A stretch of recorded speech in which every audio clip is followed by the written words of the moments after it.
Hello, everybody. Hello, YouTube. Hello, art history enthusiasts and visual culture aficionados. It's me again, Miss Sam. And I'm back with yet another video. Today, what are we gonna do today? Today, I'm just gonna do a little coffee break. I hope you like a coffee break. I hope you're ready for a coffee break. I hope you're in the mood for a coffee break. I know I am. I know I am in the mood for a coffee break. So, here we are. Okay. I wanted to address a couple of things. I'm still on my misogyny tech. I still want to figure out why so many people that I've been reading and looking at and whatever keep calling our Stanley a misogynist and a sexist director. Um, I'm having trouble with it. Okay, I'm having trouble with it. Not that I believe them. No, I don't agree with these people. I do not. But I want to understand, like, what do they say? Um, what do they say? I can't think of like the idiom or anything. But like, in order to like really be successful in your pursuit as whatever it is that you're trying to do, whatever it is that you're trying to accomplish, maybe we all want to be right. We all have this like desire to be right about whatever it is that we're talking about, whatever it is that we're doing. You want to feel like you're right, you're correct, and that your opinion um cannot be uh, dissected, pulled apart, taken apart, dismantled, whatever. Like, but actually, maybe it's also a good idea to take a look at the opinions and the attitudes and the whatever of the people that you don't agree with. You know what I mean? Um, Maybe you might learn something by examining the attitudes of people that you just don't agree with, or the people that you think are wrong about this, that, or the other. I kind of want to do that. Sorry, sorry. Didn't mean to do that. But I'm gonna do that a little bit today, because like for some reason that I cannot explain and that I myself cannot understand, this is bugging me. This is bugging me. I don't know if you can understand where I'm coming from, but like we need to address this because it keeps happening over and over again. People keep calling Stanley Kubrick a sexist and a misogynist artist, a film director. I don't like it. I don't see that misogyny. All I see is his, or what was Stanley Kubrick's limitless admiration for women. That's what I see. That's kind of why I'm drawn to his movies, I guess. That's why I'm drawn to a movie like Hello Skis. Here it is, Kill Bill. Like I need to look over those Hattori Hanzo quotes about like being a warrior and being revenge, carrying out your revenge. Like I need to look at that because Hattori was right about a lot of stuff. Um, I think he was, but like, what's going on? Why do people keep calling him a misogynist director? And plus, that's what I want to talk about. I want to go through an article that I found that discusses one of Kubrick's unrealized film projects. What was it called? I think it was Aryan Papers. The one where he wanted to do, Aryan Papers. He wanted to do this one. This is the article that we'll be going through. I'm not going to go through this whole thing because it is huge. And oh, look at this, y'all. Look at this. Look at this. Look at this. Look at this. This article was peer reviewed. Okay. Like they put that there like it means something.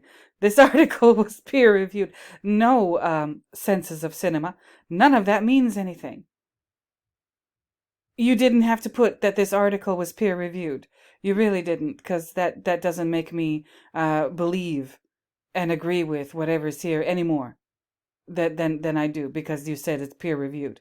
Okay, if if you think you can sway people with something like that, you got another thing coming. But before I get into any of that, and I'm going to talk about some stuff, a little bit iconography, semiotics. We're going to revisit the tartan. Okay, those of my good friends here who are on my channel and watching me, who reside in the British Isles in the United Kingdom, if you got something to say about plaid, in in the comments, please tell me. I must know, okay? If you're Scottish, if you're English, if you're Irish, or from Wales, or whatever, tell me about tartan. Please do it. Tell me about. I've got the Wikipedia page up about it, and I've got something that might possibly I've got a connection that I'm making with tartan, and its use, the way that our Stanley, uses it in his films, especially The Shining. Yes, that's the one I'm obsessed with the most, but also a little bit in Full Metal Jacket. There's a connection. There's a connection. I'm going to make a connection between Sniper Girl and Wendy Torrance, and it has to do with tartan in America, known as plaid. Okay, but you might not see where I'm going with this. But you will. You will. First, let me do my church announcements.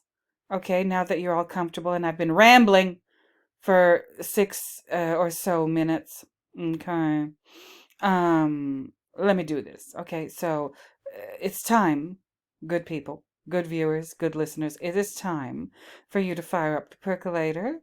Okay, get your stuff together. Get your percolator, get your coffee, your drip machine, your French press if you're bougie, your mocha pot, or if you're really bougie, your ibrick. Do that. Do that. Get all your stuff together. Get your coffee, get your buns, get your donuts, get your whatever you do with your coffee. Order it out. Go to a coffee place, get your coffee, and find a nice place to sit and get comfortable, because it's time. It's time to explore the recesses of your own mind. Hopefully that's what I'm inspiring you to do today with this discussion. And returning viewers, thank you for returning. New viewers, thank you for being new. Subscribers, thank you for subscribing. All of you, you can see approximately how many of you there are now. I appreciate every single last one of you so very, very much. You're here. You're here. You subscribed and you're here. And you didn't have to be here. You didn't have to subscribe, but you did. And I appreciate it a great deal. So thank you, thank you, thank you, thank you, thank you. And please don't forget to like, comment, subscribe, and share the video if you know anybody who might be interested in my particular brand of nonsense. And I put special emphasis on not even liking anymore. I really don't care whether or not you're going to like the videos. Those of you who like them, you like them. Those of you who don't like them, why are you here? But you know, I put special emphasis on comments. I love the comments, and I've got a couple of comments in the last one, my most recent Understanding the Shining installment, part 21. Who strangled Danny Torrance, or as my French professor would say, Torrance? Here, this latest comment. This is the newest comment. You can see this person's screen name. I just felt like addressing this because, you know, I can be petty too sometimes. I'll read this out loud to you. Let's kick it off with this shit. Okay, it's been more than 5 minutes. I can start cussing now. Is that the rule, YouTube? After 5 minutes, I can cuss as much as I want. Let's see what happens. Let's see if they demonetize this one. This individual with a very funny screen name, which I won't say out loud. It says, you, all caps, all capital letters, the word you, Y-O-U, all capital. You keep asking these questions over and over and over, and keep bringing up little details that are not actually in the movie. So tell us what you think the reason is for these insignificant little set details. You don't see these things. What the hell? You don't see these things was the movie plays through. Okay, now. Oh, see, you individual, whoever you are who wrote this, invest in Grammarly. Invest in some Grammarly. You could use it. You know, I'm not going to say anything about your education. I'm not going to say anything about your language usage skills, but this is pitiful. Okay, I'm so sorry. Somebody needs to tell you. If you write like this regularly, um, go get some help. Okay. Anyway, uh, you don't see these things was the movie plays through. Okay, through, THRU. Oh my God. Okay, THRU through. Okay, great. So what is your point? It is no wonder you can't do more movies. Too busy talking to the lawn. Motherfucker. Why you gotta talk shit about my lawn? What what did my lawn ever do to you? Ay ay ay, how dare you? Go get your own lawn if you've got something to say about my lawn. I can make my videos. Okay? It's no wonder you can't do more movies. Are you serious? Whoever you are? Is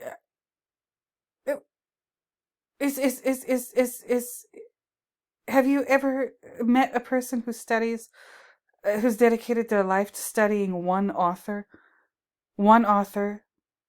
of whatever kind of literature? There are people who've dedicated their lives to studying Shakespeare. There are people who've dedicated their lives to studying Shakespeare, or maybe somebody like William Faulkner or John Steinbeck or Lord Dostoevsky, or they've dedicated their lives to studying one single solitary author of literature. And I can't do that with Stanley Kubrick? Hmm? Really? Okay. So, again, you're not very bright. You're very short-sighted. You're very narrow-minded. I can't help you with that. Watching my videos is not going to help somebody like you. So I would prefer if you just clicked off. I said in this video, if you're going to come in and say mean things and question my method of doing this, I don't want you here. I said that in the video. If you think that these little details or whatever are insignificant, then leave and don't ever come back. Don't ever watch any more of my videos. They're not for you. I do believe I said that in this video. Here's the second comment. One was not enough. They just look at this. Look at this shit. What do I think? Okay, dot dot dot. I don't know what all of these dots are for. I mean, what do you think you're doing grammatically? By or with your whatever syntax or what do you think these dots are doing or emphasizing? Absolutely nothing. You can't write with a damn uh individual, whatever your name is, in all caps. Look at this fucking shit. You are not qualified for having anything to do with movies. I didn't know I had to be qualified. I didn't know I had to be qualified. Is there a certificate program that I have to graduate from in order to say anything about movies and put them up in a video? Is that the procedure? Is that the protocol? Really? What is the matter with you? That's what they ask me. What is the matter with you? I don't know. I like The Shining. I guess that's what's the matter with me. I like The Shining. I like Stanley Kubrick. I like art. I like David Lynch. I like Alfred Hitchcock. I love Fritz Lang. I love all this stuff. I love all this. I love music. I love art. I love books. Yeah, that's what's the matter with me. What's the matter with you? What's wrong with you? Okay, understanding The Shining. You are not even close to understanding anything. I know that. I keep saying that in my videos. You're just parroting my own words back at me. And that's your argument? Is this an argument or is this just like a screed of some kind? Like is this your version of a poison pen letter in the comments section under my video? Really?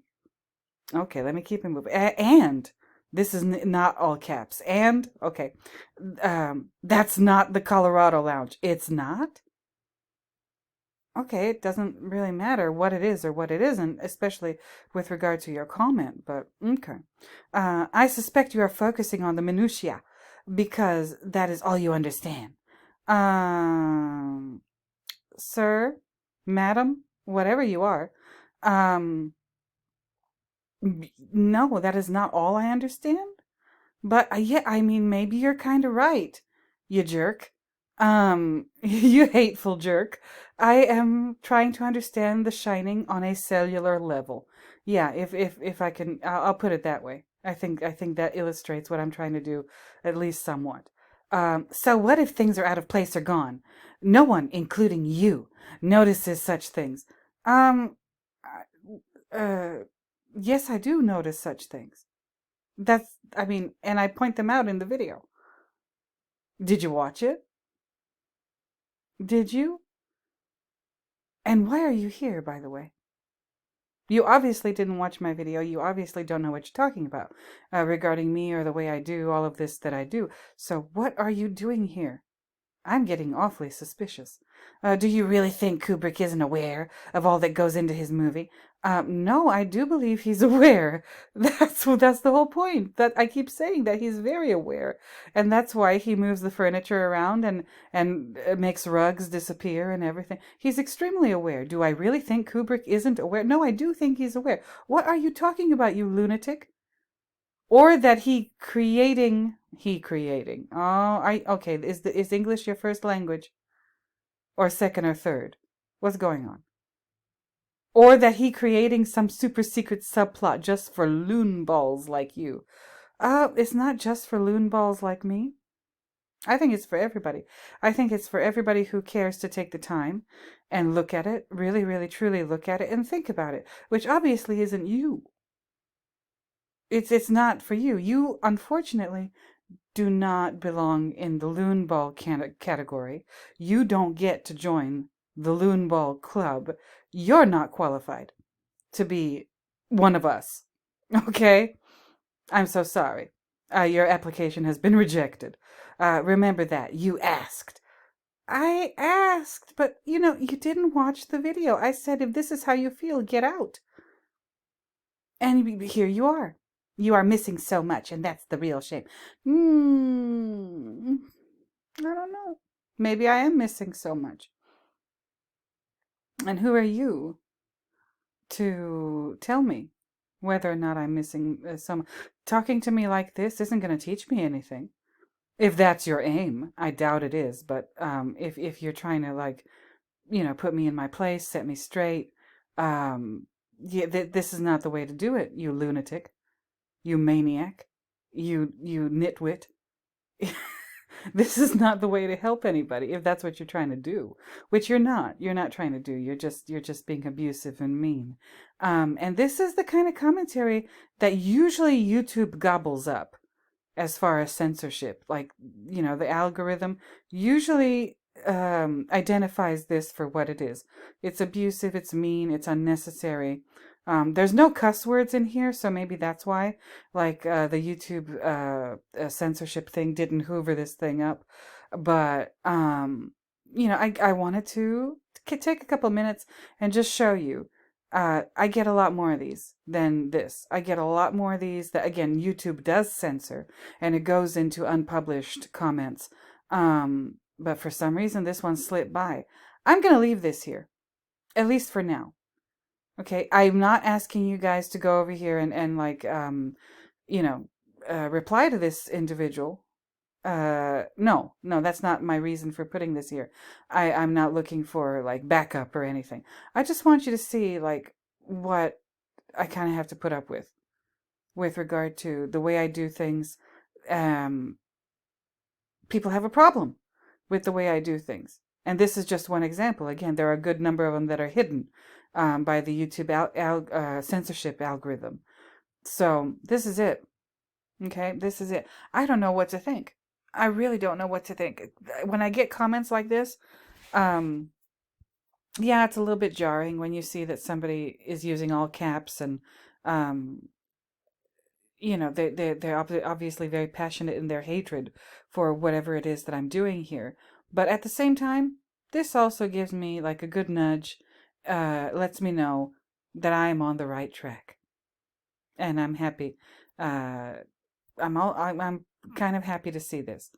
It's not fun to get comments like this, but it tells me that I'm doing something right. So there's that. So I won't dwell on this anymore. Go ahead and take a look at it. Don't know what to think. But this person, this individual, I want to this if you're watching, whatever your name is, this is a ridiculous screen name, but okay. I will point you in the right direction. I will help you, even though you wrote this kind of sounding like you're concerned about me. No, you're not concerned at all. You're not trying to help me. You're just a meanie. But I'll help you. Here's a couple articles. It's called Arts Help. Okay, that's the name of this website, and you can read through these two articles. Maybe you might learn something, or I don't expect you to learn anything, but this might help you out. I might come back to these in a future video, but for the time being, right now, go ahead and check these out. This first one is called Art Theory Iconography, and the second one is called Art Theory Semiotics. Okay, these are extremely important, especially if you're looking at Stanley Kubrick, The Shining, or any film director who's worth his weight in salt. Okay? Iconography is a visual shorthand. Listen to me carefully. Iconography is a visual shorthand, a way of communicating to the viewer the specifics of representation in an image. Okay? Unlike the more general and elusive visual language of symbolism, iconography is more directly referential. Where symbolism is vague, iconography is specific. The color red, for example, is often used broadly to symbolize passion, anger, or other intense feelings. By contrast, the deep blue color called lapis lazuli is used in religious paintings as an icon to identify the Virgin Mary. Okay, do you see what's going on here?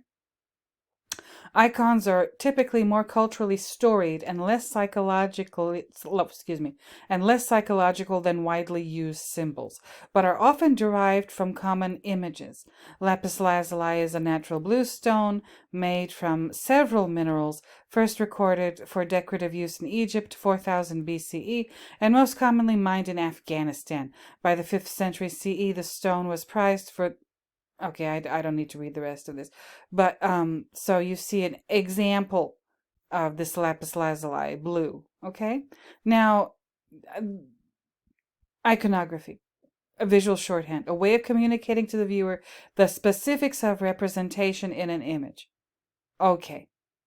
And iconography is not the same as symbolism. Iconography is not the same as symbolism. I'll say it one more time. Iconography is not the same as symbolism. That's important to know. All right? Now, we got something else over here. It's called semiotics. All right? I'll read it. Semiotics, considering the various methodologies in modern and postmodern art criticism, perhaps no field of study is as universally applicable to media theory as semiotics, the study of visual sign systems. Okay?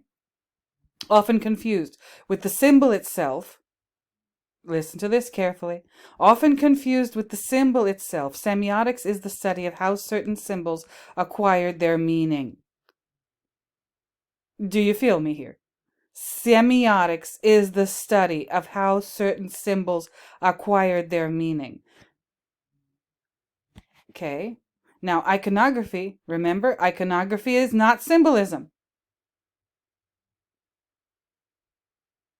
Iconography is not symbolism. It is the more general and elusive visual language. That's symbolism. Iconography is more directly referential. So, okay, now let me go back here. Often confused with the symbol itself, semiotics is the study of how certain symbols acquired their meaning.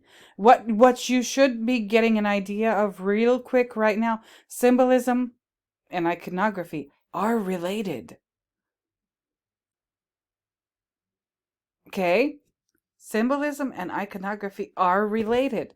They're different, but they're related. I mean, if it was a family, they would be cousins. Or maybe like siblings, I don't know. Often semiotics is the study of how certain symbols acquired their meaning and how they have come to represent information and how the relationship between the meaning and the image affects the reception of this information. Okay, this is a lot to think about. By the way, this is a lot to think about. Semiotics is a study of symbols and how symbols got to be symbols and why they're symbols. Okay, but iconography and symbolism, not the same thing. Not the same thing. But that's what they're telling us. Iconography and symbolism, not the same thing. I'm not going to elaborate on this. This is just a taste. This is just a taste. Now you make of this what you will. You tumble through this however you'd like to. Iconography and symbolism are not the same thing. But semiotics is the study of symbolism. And how does one study this kind of thing? How does one study this kind of thing and come to any kind of conclusion? Any kind of concrete conclusion that you can kind of hold fast to. Not at all easy. Not at all easy. And here comes this one. No one, including you, notices such things. I just laughed like Pai Mei. How dare you? What do you understand? And whoever this might really be, I don't believe that this is like, some person with this screen name. No. Yeah, I'm a little paranoid, but I can do that. I get to do that all day and all night if I want to. Something is telling me something's wrong with this here. Okay, that's why I left it up. Okay, that's why I left it up. Something is wrong with this. It's not making no sense. If I'm paranoid, I'm paranoid. Let me be paranoid. I'm not hurting anybody. But something isn't making sense. It says in this all caps line, you are not qualified for having anything to do with movies. Oh, really? As opposed to who?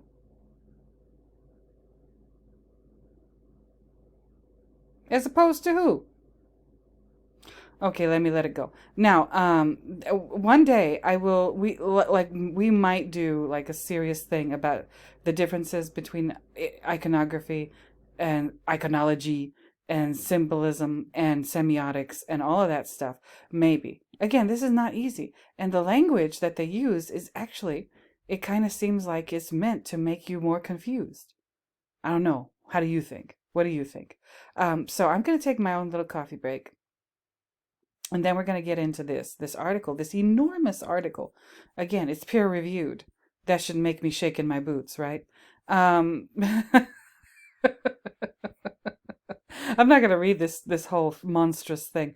I'm just going to read the first part and the last part. And then if you want to read about Tania in the Aryan papers. And again, they're talking about Tania in the Aryan papers, but here's Nicole Kidman. Here's Paths of Glory with Kubrick's wife, Christiane, in it. There's, what's her face, in Barry Lyndon, Wendy, Alice, okay, Fear and Desire, Sniper Girl. This is going to be fun. And then again, we're going to talk about Tartan, and we're going to talk about something else. We're going to come back to this. I found this again. Okay, Full Metal Jacket, Sniper Girl, Scarf, Wendy and her scarf. Okay? We're going to talk about it. So sit tight. If you've already kind of blasted through a cup of coffee and a honey bun or something like that, go get another because we're going to get into it. So, yeah, I'll just take a minute to take a little break. And then we're going to really start the show. So I'll be right back. Hold on. All right. I'm back, everybody. All right. I did my little analysis of this. I pointed y'all in the right direction. Now, let's get into this article, Senses of Cinema, written by, it's only about, 2 years old? Not even 2 years old. 1.5 years old, this article. Unrealisable Women, Tania, in Stanley Kubrick's Aryan papers. Okay. And I think the whole argument in this article is that Tania would have been one of the, or maybe the only, female character in Stanley Kubrick's oeuvre if he had succeeded in creating this movie. Now, why didn't Stanley get to do Aryan papers? I need to explore that a little bit further. Okay, I have a feeling it's a similar thing going on with Aryan papers as was going on with Napoleon. Maybe the studio just put the kibosh on that project and Stanley was stuck making movies by adapting books by mediocre writers into fantastic movies like The Shining and Full Metal Jacket, possibly also Eyes Wide Shut. Okay, so Stanley was a genius and an artist through and through. Now I'm not gonna read this whole thing. I'm gonna read the first part. I'm gonna get down to, let's see, about here. Okay, where it says wartime lies, plot outline.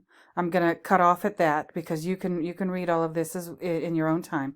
And then there's Aryan papers, script revisions, wartime lies and Aryan papers.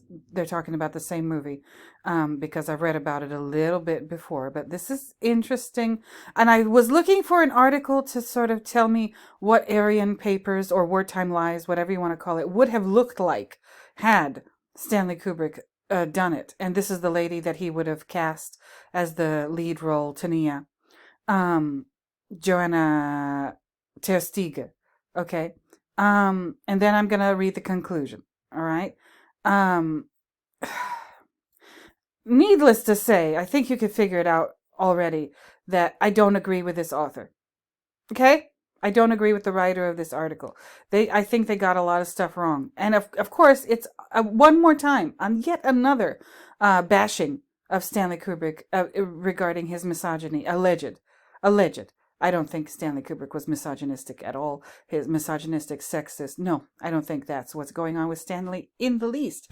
But for some strange reason, a lot of people do. And I'm going to even show you, after I'm done, tap dancing through this article, I'm going to show you some evidence that will point in the direction that Stanley really, really had a lot of respect for just women in general. Women in general. Okay, even if they're flawed women, that doesn't mean he doesn't respect women, and he shows us that in one particular symbol. Symbol, and is it a symbol or an icon? I don't know. It's hard to tell. I'm not that smart, obviously. I mean, this person says that I'm not qualified for anything having to do with movies. Maybe they're right. But let's get into this. This article was peer reviewed. Don't forget that. That means that everything this person has to say is correct. Okay? That's what that means. Stanley Kubrick oscillated between torturing. That's a heavy ass word, torturing. But okay, Stanley Kubrick's oscillated between torturing his female characters and exhibiting sympathy for them. And that's it. First sentence, and I already got problems. That's it. Torture or sympathy. Really? I'm not even going to tell you what the problem is with that. You could probably see it on your own. You can't torture somebody and have sympathy for them both at the same time. You really can't. I don't think that's possible. But then again, I'm not a psychologist, so never mind me. And I'm not qualified. Okay. Sometimes he both tortured women and exhibited sympathy at the same time and in the same film. Consider Eyes Wide Shut. For example, it is true that Mandy is erotic, silent, and dead, to coin Sabine Planka's phrase. But there is also Alice's spirited standing up to Bill's complacency. How is that an example of torture and sympathy? It's two different characters. Is Mandy tortured and Alice the one he's sympathetic towards? But, peer-reviewed, though. Peer-reviewed. Okay, let me keep going. I'm not even going to mess with that one. Vivica Gretton says that while Kubrick's work does not reflect a feminist sensibility, thank God, because if it did, I don't think I would like it. Okay, but anyway, does not reflect a feminist sensibility. There are, quote, intense moments of disruption, resentment, and opposition that are not easily discounted or dismissed, end quote. So basically, you already know how the writer of this article feels. If it's not feminist, they're not interested. If it's not feminist, it ain't no good. It just ain't no fucking good. If it's not a feminist treatment of whatever you're looking at, If it's not feminist, they're not interested. If it's not feminist, the author is, in this case, Stanley Kubrick, is just no good. They're a villain. They're horrible. Okay. Let me keep going. Both James Narramore and Michael Shion have remarked on Alice's complex characterization and Kidman's outstanding performance. Okay. But both also opine that Kidman's Alice is unique in Kubrick's oeuvre, which bespeaks Kubrick's androcentric focus elsewhere. That's a lot of goddamn assumptions. And again, one sentence full of all kinds of assumptions that I like. And people like this write this kind of shit. They just put this kind of stuff forward and they expect you to just take their word for it.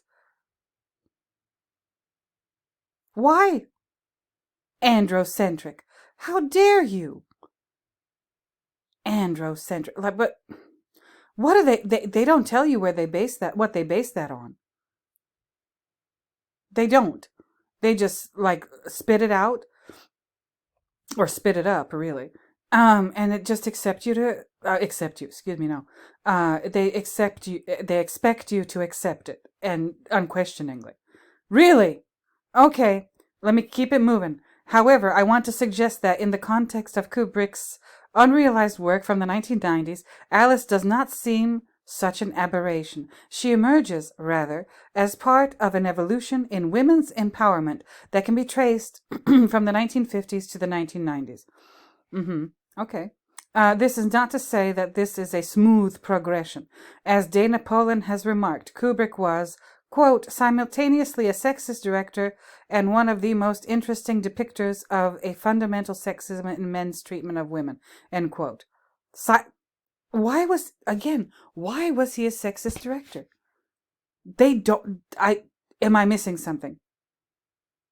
Good viewers, good listeners, am I missing something? They just vomit that out. Is a sexist director. Stanley Kubrick was a sexist director. And that's that. You're just expected to take that as a fact. Take it as a matter of fact. It's not. God damn you. It's not a matter of fact. He was not a sexist. I beg to differ. He was not a sexist director. You are mistaken, Napoleon. Just not a sexist director. He was, if anything, he was the exact opposite of that. Or maybe we shouldn't categorize him that way. Maybe his work transcends all of this. Maybe. Okay, let me just keep going. I gotta get through this. In this article, I do not damn Kubrick for his misogyny. Well, how kind of you not to damn him, like you have that kind of power. The nerve. Look at the language that they use, like they have, like they're God. How dare they? In this article, I do not damn Kubrick for misogyny, nor rescue him from accusations of it. Actually, you kind of do. You don't rescue him, no, but if you could damn him, you sure would. You sure would. Because this whole article is filled with, basically telling us, like, how poorly Kubrick has portrayed women. So if that's not damning him for misogyny, I don't know what is, but whatever. He doesn't damn Kubrick for misogyny, nor rescue him from accusations of it, but mobilize Tania Modleski's, that's the title character from, well, not the title character, but the main character from Aryan Papers, Wartime Lies, but mobilize Tania Modleski's insight about Hitch. Oh no! I guess I that's not the same Tania. Excuse me. Sorry. I goofed. I am unqualified, so bear with me. But mobilize Tania Modleski's insight about Hitchcock. Quote, the misogyny and the sympathy actually entail one another, and end quote, and apply it to Kubrick.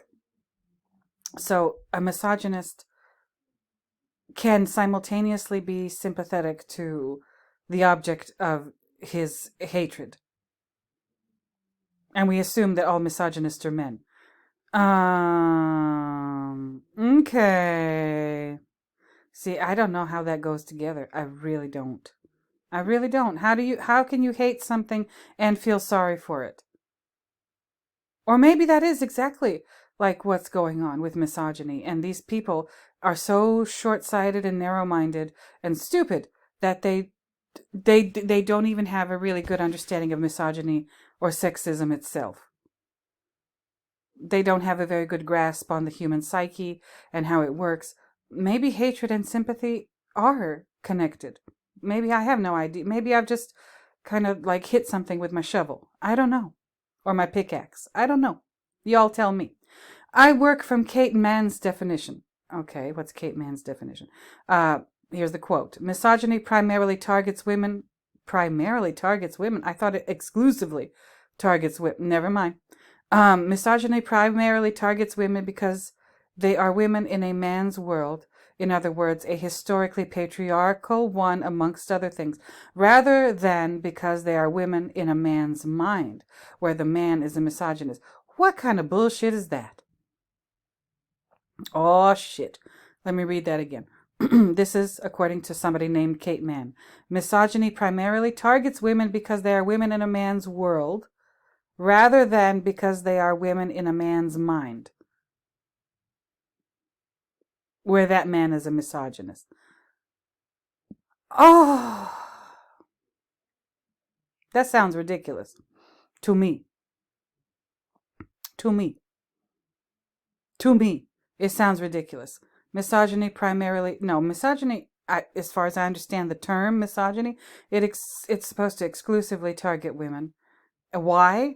I don't know why. If misogyny is like this pathological hatred of women simply because they're women, which that can't be the case. Like, you can't hate somebody just because they're whatever. No. Like let's switch out the gender with like some other physical characteristic. Like, if you hate somebody because they have blue eyes, you don't hate somebody just because they have blue eyes. You hate them because those blue eyes represent something that you don't like, something you find distasteful, something that makes you uncomfortable, something that rouses a disturbance of your value system. That's why you would hate somebody, for example, with blue eyes. Now, why would you hate somebody for being female? Oh my God. Okay. I'm not saying misogyny is not a thing. I'm saying it's not a thing for Stanley. Okay? But these people are saying it is. And this quote by this man person, misogyny primarily targets women because they are women in a man's world. No, I don't think so. These women, and it seems to be exclusively women who are coming up with this bullshit. I think these women don't really understand men. I think they haven't taken the time to really get to know men in general, just men in general, and men on an individual basis, the men that maybe surround them in their lives. Maybe they've been mistreated by men. And if that's the case, that's terrible. But, men are not all bad. And I don't think this is how I feel about it. I think that they don't have a good understanding of the male mind or what it's like to be a man, or they're not even, if you're female, you can't ever really know what it's like to be male, and in this world to be male. No, because there are expectations. Like, women complain and complain and complain. We women, we complain and complain and complain about the expectations placed upon us, like physical things, things to do with our appearance, things to do with our biology, things to do with professional stuff, or our roles in families and relationships and all kinds of things. And women we complain about that on and on and on, but we never ever like stop ourselves and say, well, what do men have to go through? What do men have to go through? Is life great for men? Because that's what a lot of women think. They think men just have a fucking awesome time, all the time. That they never experience any pain. They never experience any suffering. They get to just have fun all the time, and have fun primarily by taking advantage of women and treating women poorly. They think that men do that for sport. They never understand, or they never even stop to think, wait a minute, historically men, if there's a war, Guess who gets drafted? Men, not women. No. Because, I mean, we're not thought of as useless, we're thought of as valuable. Did you hear me? Women don't get drafted not because we're not physically strong or because we can't shoot a goddamn gun or, do a pull up or whatever. No, women don't get drafted and sent into extremely dangerous situations where we could very easily die because women are considered valuable. Okay? Women have been a protected class. In a sense, women have been a protected class of people for a long time. We have special status simply because our bodies are capable of giving birth. I'm going to get all kinds of hate in these comments, and that's okay. I assume it's a Mr. Maybe it's not a Mr. Maybe this is a woman writing this crap. You are unqualified. You are not qualified for having anything to do with movies. Mm-hmm. Oh, that might very well be the case, but that doesn't mean I can't say whatever the fuck it is I want to say in my video on my channel. So, whatever your name is, whoever you are, get the fuck on. All right. But anyway, no, women have been a protected class. And women, I don't know how or why, but women, we ourselves, for some reason, we refuse to acknowledge that. We refuse to acknowledge that our status in ordinary situations, a woman has a huge amount of entitlement that a man doesn't. We're not expected to go into war. Nobody's going to draft us. At least in the United States or, in most countries, women just don't get drafted. We're not expected to, we can if we want to, but we're not expected to go do dangerous things for a living. We're not expected to go become police officers or firefighters or fishermen or construction workers or work on an oil rig. No, those are all things that men are expected to do. Men are expected to put themselves in harm's way, and sometimes without even thinking about it. We just expect men to drop everything and go into an extremely dangerous situation where they very well might die to protect their women and their children. That's not expected of women. So let me keep going with this article. That was just one of my little tangents. I apologize if that upset you. Anyway, Kubrick shows women's suffering. He does. He certainly does. And the patriarchal power structures that cause that suffering. Yep. But somehow he's still a misogynist and a sexist. Mm-hmm. Yeah. Anyway, Kubrick shows women suffering and the patriarchal power structures that cause that suffering. Yes, he does. And he demonstrates sympathy with them. Yes, he does. Women from early in his oeuvre, like the grotesque Sherry Petey of The Killing, I need to watch that movie, or the confusingly touching Gloria of Killer's Kiss, may be femme fatales, but there are also sympathetically depicted women like the terrified German chanteuse played by Christiane Kubrick, née Harlan, in Paths of Glory. Yeah, he loved her so much he married her and stayed with her until the last day of his life. The woman who played the German chanteuse in Paths of Glory. Yeah, he's a terrible misogynist.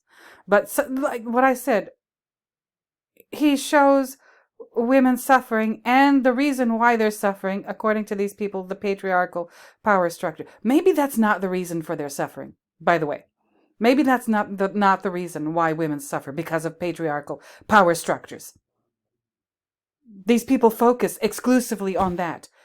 That's why the world is fucked up. That's why women suffer and they have to turn to prostitution or they're abused and whatever, because patriarchy.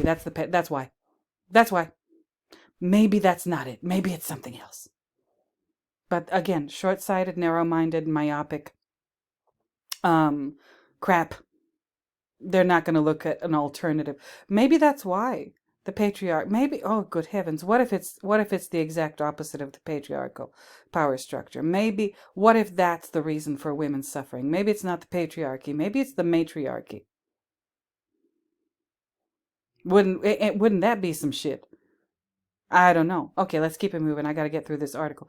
The plights are part of his broader critique of patriarchy from a privileged position within patriarchy. Do they hear themselves? Do they read their own shit before they publish it? I'll read that sentence again. I can't get over the stupidity in this article. Peer reviewed. Don't forget, peer reviewed. Their plights are part of his broader critique of patriarchy from a privileged position within patriarchy. So he's critiquing something that he's a part of. Okay.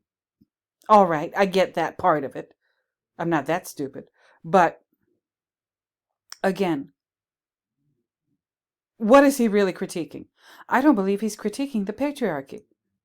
These feminist authors, writers, commenters, whatever, they are so fixated on patriarchy as this villainous institution that they have no mind and no understanding. They have no sense and no capability of even attempting to look at this issue from some different angle. No, absolutely not.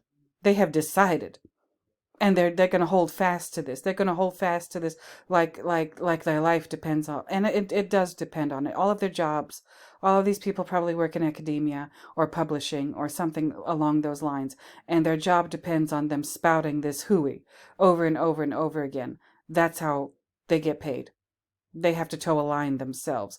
Of course, they're not going to admit that, and they might not even be aware of that because they're just too bloody stupid to be aware of their own their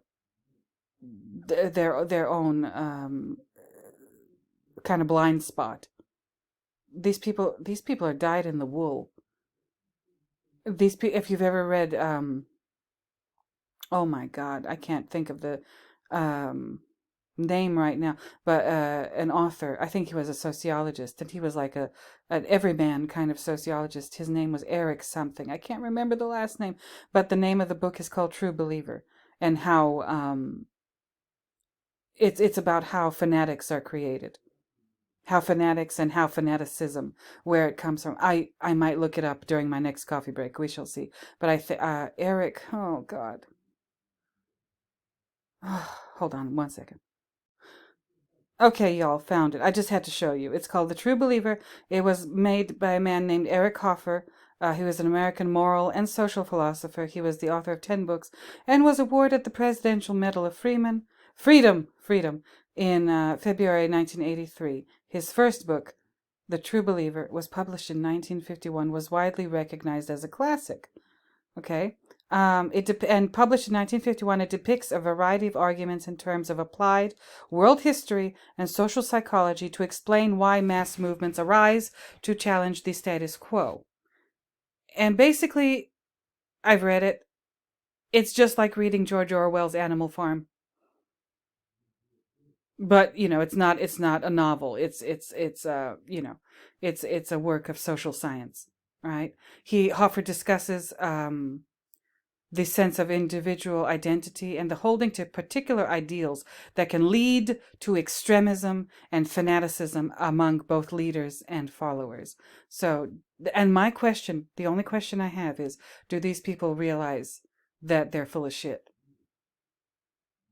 These extremists and fanatics, do they realize that they're full of shit, or do they really believe their own bullshit? That's my only question. But anyway, I just had to show you that. Okay, moving on. Okay. The plights, privileged position within the. Maybe that's not what's going on at all.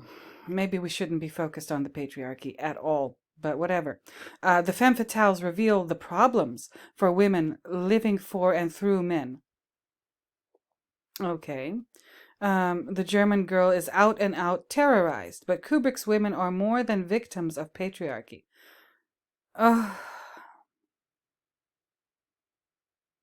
I would argue they're not victims of patriarchy at all. If they are victims, first we have to figure out whether or not they're victims. But if they are victims, I think they would be victims of something completely different, completely not patriarchy, something else. But that's just me. I could be wrong. Okay. Even the German girl wins the weary soldiers over with her song. Elsa Colombani has written about how Kubrick, while focalizing men, nonetheless produces complex portraits of women finding their power within and despite patriarchal structures as they evolve from Barry Lyndon through The Shining and Eyes Wide Shut. Despite patriarchal structures. Like I said, maybe patriarchal structures are not at all the issue, especially if we look at a movie like Barry Lyndon. Barry Lyndon is using, from what I understand, I haven't watched the movie, but I will. I've read about it. But it seems like the Barry Lyndon character is using the female character played by Marissa Berenson, the Lady Lyndon character. He's using her to social climb. So she's already this female character in Barry Lyndon already occupies a position higher than Barry. I'm just saying. That might be the case with Eyes Wide Shut too. That might be the case with Bill and Alice too. Bill's a doctor and everything, but we don't know anything about Alice. We don't know anything about her background. Did like by marrying Bill, did Alice take a step up or a step down from wherever she was socially before she married him? In the social hierarchy, or strata, or whatever. Did Alice marry up or marry down when she married Bill? We just don't know. We have no idea. Her physical appearance tells me that she comes from like serious money. The Alice character in Eyes Wide Shut. But that's just me. Okay, you guys, I would like I keep saying, put it in the comments. Please put it in the comments. I want to hear it. I want to know. Anyway, more than victims of patriarchy. Maybe these. Oh, yeah. Again, all of these analyses talk about these female characters as victims. Maybe they're not victims at all. Well, I mean, I need to look up the word victim, and I need to like study the idea of victimization to maybe really understand this. What I'm trying to understand. What is it to be a victim? What is it to be victimized? What is it to be a villain? What is it to be villainized? I don't know. I don't know. I mean, we use words on a daily basis that we have no idea what they really mean. And most of us don't take the time to look those words up. Language rules everything around us in this world. And even it rules us. It rules our minds and our own concept of ourselves. Language is extremely powerful. Extremely powerful. But okay, so there's that. Here's Wendy wielding a baseball bat in The Shining. Here's Alice confronting Bill. Oh, look at the way she's looking and she's propped up against the radiator. Thank you, Gershom, for telling me that this thing with the mesh on it, that's a radiator in New York. That's how radiators look in some apartments. Oh Lord, she's right up against that radiator. Hoo-wee. And there's these red curtains. My God. Okay. All right. Let's keep it moving. Elsa Colombani has written how Kubrick, while focalizing men nonetheless produces complex portraits of women finding their power. Really? Finding their power. Okay. Finding their power. Yeah. She describes the slow rise of women through Kubrick's work. I extend Colombani's argument, which she applied to 3 late films, to consider evidence from the Stanley Kubrick archive at the London College of Communication about the development of Aryan papers, which he worked on during the early 1990s. Contrary to the general view that Kubrick was always a director of, for, and about men, from Richard Rambus's Kubrick's Men. Evidence from the archive, including new, uncatalogued material, reveals that Aryan Papers focuses on a woman. Okay. Where Louis Beckley's novel Wartime Lies is narrated from the perspective of a boy, Maciek, Kubrick was developing Aryan papers so as to centralize his aunt Tania, as Mick Broderick points out. Okay, well that's interesting. Why did Stanley do that? I have my ideas, but not right now. Kubrick's plot modifications include a rape scene and 3 alternative endings, in one of which Tania takes violent revenge. According to Colombani, Kubrick both registered women's relative powerlessness and explored their empowerment. My dear, whoever it is that wrote this ridiculous article, he does the same thing for men. Okay. Just look at the Joker character in Full Metal Jacket. Okay? Just look at the Joker character in Full Metal Jacket. That's all you need to know. We could very easily substitute the word men for women. We could say Kubrick both registered men's relative powerlessness and explored their empowerment. He did the same for men that he does for women, that this person is describing here. Or maybe, I don't think empowerment is the issue. These people are obsessed with power. These feminists are obsessed with power. They want to fucking rule the world, and I would love to know why. Because I don't trust anybody who wants to rule the world. Those people are psychopaths. Whether they're male, female, or whatever.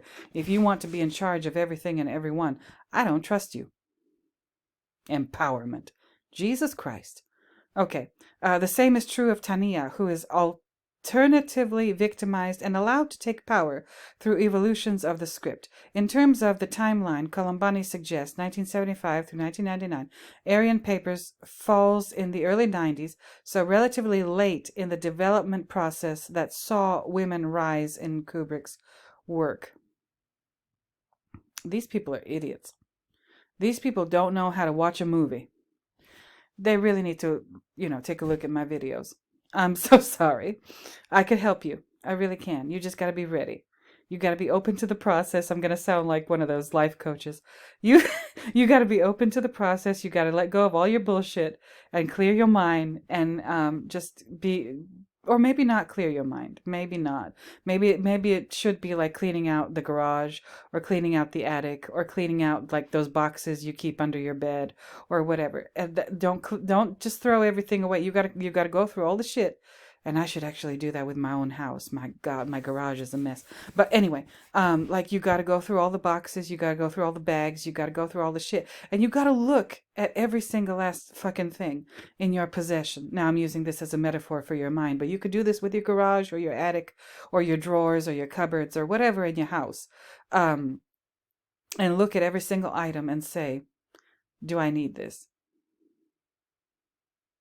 Am I ever going to use this thing again? Whether it's an old toaster, an old blender, old clothes, old books, old papers, old whatever. Look at the thing from the attic, from the basement, from the whatever, and say, am I ever going to use this fucking thing ever again? Like, what is it? Like Marie Kondo? Is that the one? Or like the other one, Swedish death cleaning? Or, like there's a whole bunch of these gurus online that tell you how to clean your house. You just do it. Look at each and every item in your possession and ask yourself, am I ever going to use this again? Why is this taking up space in my home? And I'm applying this to your mind and my mind. Why is this taking up space in my mind? Why is it here? Do I need to let it go? Do I need to throw it out? And throw it out so I can make room for maybe new things, or maybe make room for nothing. Let that just be some nice empty space. Nice clean empty space, wide open spaces in your mind. What's wrong with that? What's wrong with that? Yeah, I can help you. I really can. Just watch my videos and be there and be present. Oh, I should do that, y'all. I should do like a little coaching thing. Shit, I could make some money. Anyway, let me keep it moving with this. So relatively late in the developmental process that saw women rise in Kubrick's work.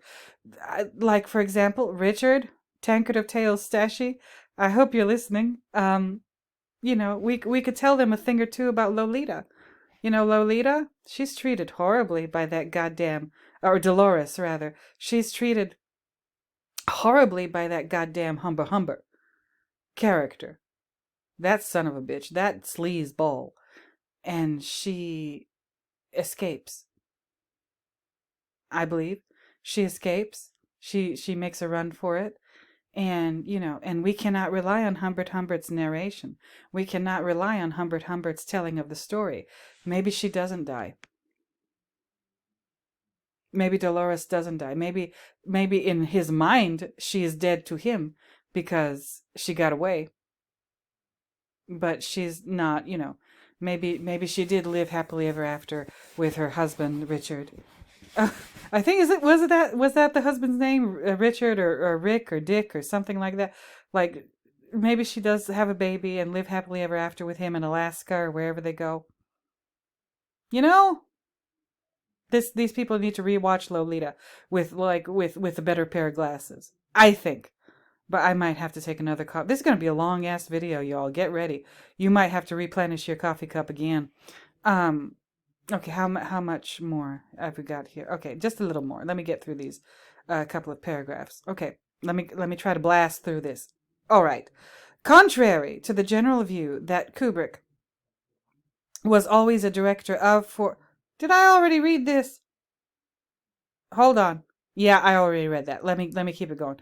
I support my argument by recruiting two methodologies. Hold on. Hello. I'm back.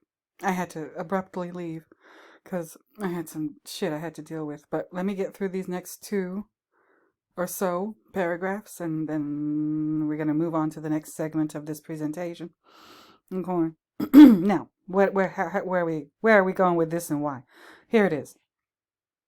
This person who wrote this article says, I support my argument by recruiting two methodologies. Adaptation studies, which calls for a detailed comparison of the novel and the draft screenplays, and archival research. James Fenwick asserts the currency of archival research and the new film history, and particularly women's film history. Yeah. That looks more like an industry to me than a field of study, but whatever. The current chapter then is au courant. Okay, sure. However, Fenwick also draws attention to the limitations of novel to screenplay and screenplay to screenplay comparisons on which the current article relies, as the fetishize the auteur at the expense of other film workers whose labor becomes submerged when a film fails to make it into production. Oh, what the hell was that? Peer-reviewed. That's what that was. That was peer-reviewed. Okay. This would appear to place the current trend in archival studies, at least as advocated by Fenwick, at odds with adaptation study. Who cares? Really, who cares? However, I would seek to reassert the relevance of the kind of study I have undertaken in terms of Robert Stamm's observations that, quote, adaptations can take an activist stance toward their source novels, inserting them into a much broader intertextual dialogism. An adaptation in this sense, is less an attempted resuscitation of an originary work than a turn in an ongoing dialogical process. Oh, Lord. Oh, dear God. And now, when they write things like this, they are trying to exclude an enormous segment of the population that could possibly read this and call shenanigans on it. That's what all of this ridiculous language is for. That's what I feel, that's what I believe. But if you don't agree, put it in the comments. Anyway, Kubrick has a history of taking an activist stance to his source novels. How do you know? How do you know? Did he say that? I doubt it, but I could be wrong. But how do you know? Kubrick has a history of taking an activist stance to his source novels. When they speak in plain language, look at this. When they finally, like all this shit before this, and then here it is, finally they're speaking in plain language. Kubrick has a history of taking an activist stance to his source novels. Then you realize that they have no idea what they're doing. When they put it in language that everybody can understand, you see that there's really nothing there. Kubrick has a history of taking an activist stance to his source novels. Really? Placing them in new ideological context. Okay. And how do you know this? How do you know what kind of ideological context Kubrick is placing his work in? How? This is seen in the case of his adaptation of Stephen King's The Shining. Oh, shit. Let's see what they have to say about this. The source novel was sympathetic to its Jack Torrance, supplying him with rationalizations, excuses, and ultimately a reprieve.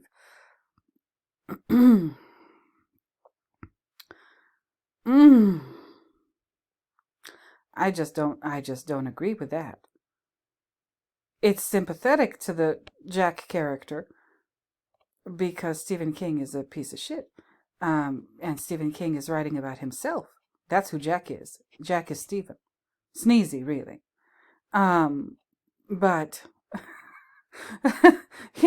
no, I don't think Sneezy gives himself excuses, rationalizations, or a reprieve. He doesn't think he needs any of those. Jack is the villain, but not really in the novel. I mean, unless Sneezy sees himself as a villain, no. That's my position. Again, if you don't agree, please let me know in the comments. But whatever. Similarly, but the movies, Jack. Oh, he's a lot more complex than the novels, Jack. That's what I feel. But it says here, similarly, Kubrick takes an activist stance to Begley's novel. I assume this is the Aryan Papers novel, repositioning the central characters to centralize Tania and explore her plight as well as her agency. Okay, he doesn't tell it from the perspective of the boy. He tells it from the perspective of the lady. Okay, cool. But they explore her plight. Takes an activist stance to beg. Activist? What kind of activism? Is it patriarchal activism? Is it misogynist activism? Is it sexist activism? What kind of activism, author of this article? Can you tell us? Or are we just supposed to? Are we just assume that it's, men good, women bad stance? I don't know. To explore her plight as well as her agency.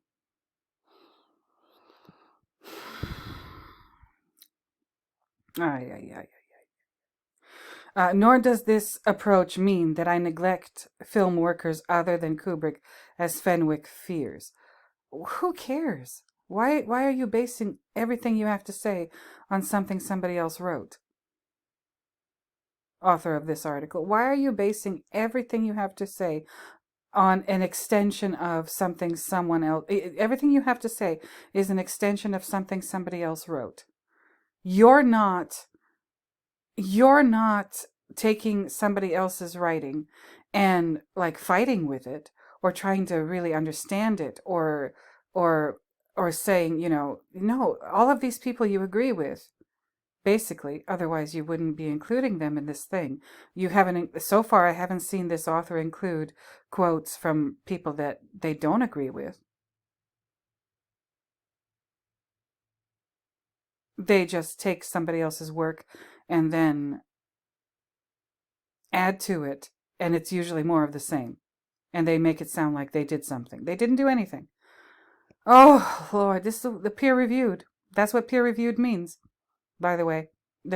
You're learning, aren't you? Okay. Rather, I emphasize the all but buried labor of the woman who was to have played Tania, Joanna Terstege.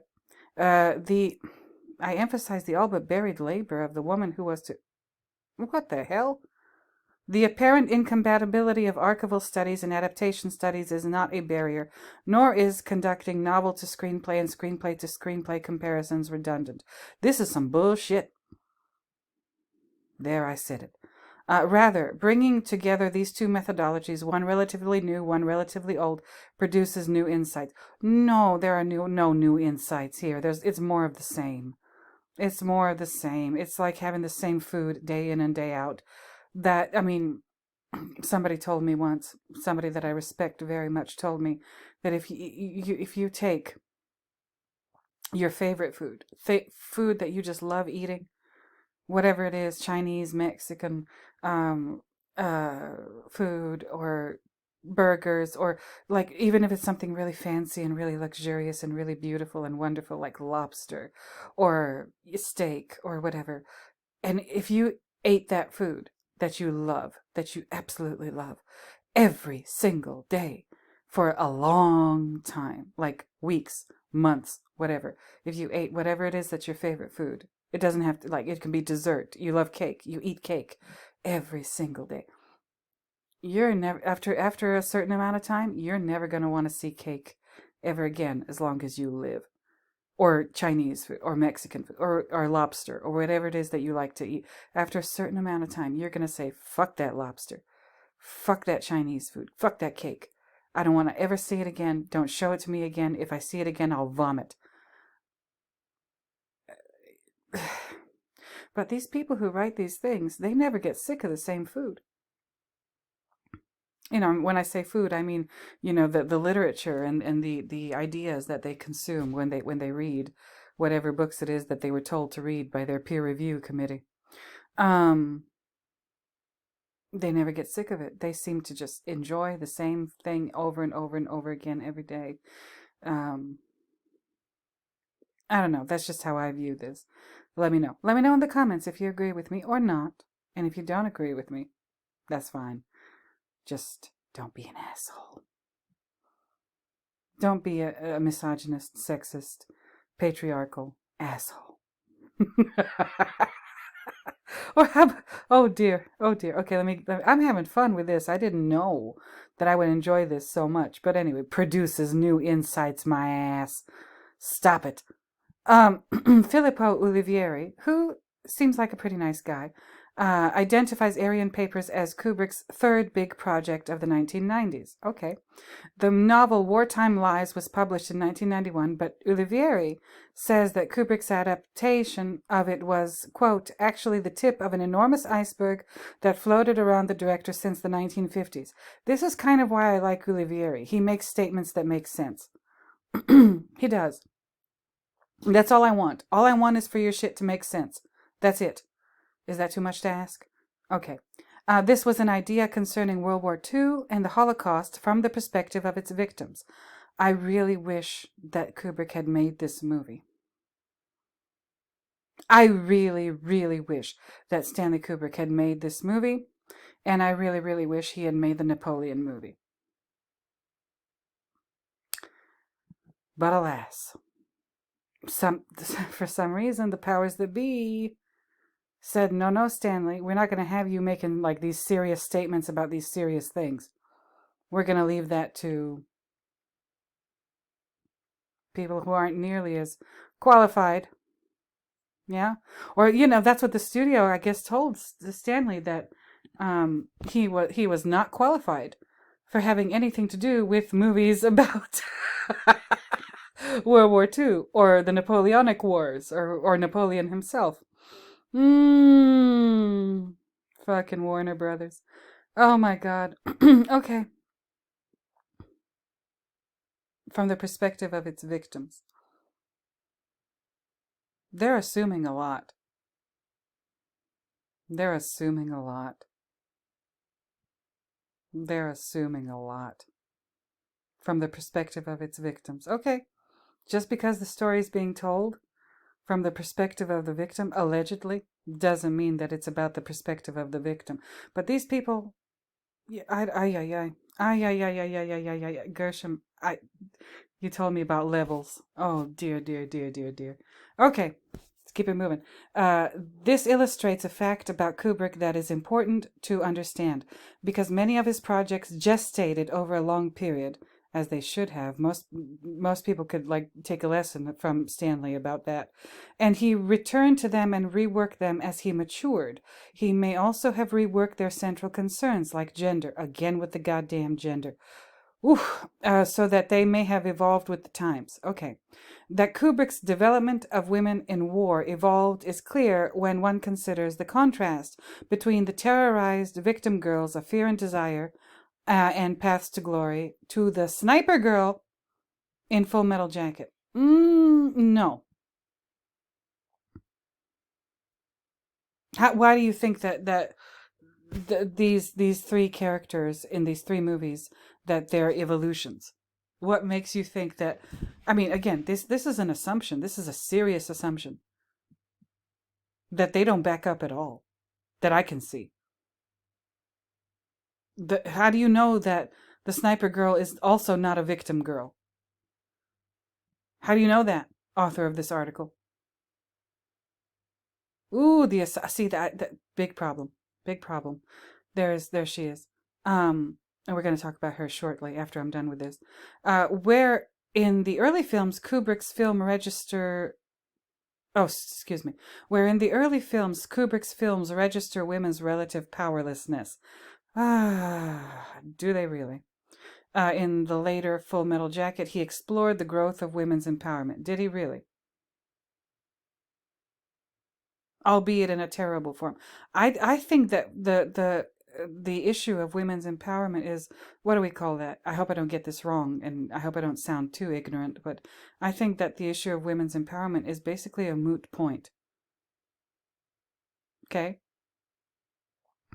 I don't think that this is an issue that really requires all that much discussion. Or maybe it does require discussion, but not like this. These people have taken over the discussion regarding these kinds of things, and they make sure, it is obvious to me that it is their job. They have been tasked with making sure that this issue, women's empowerment, whatever, is spoken of and spoken about only in a very specific and very narrow way.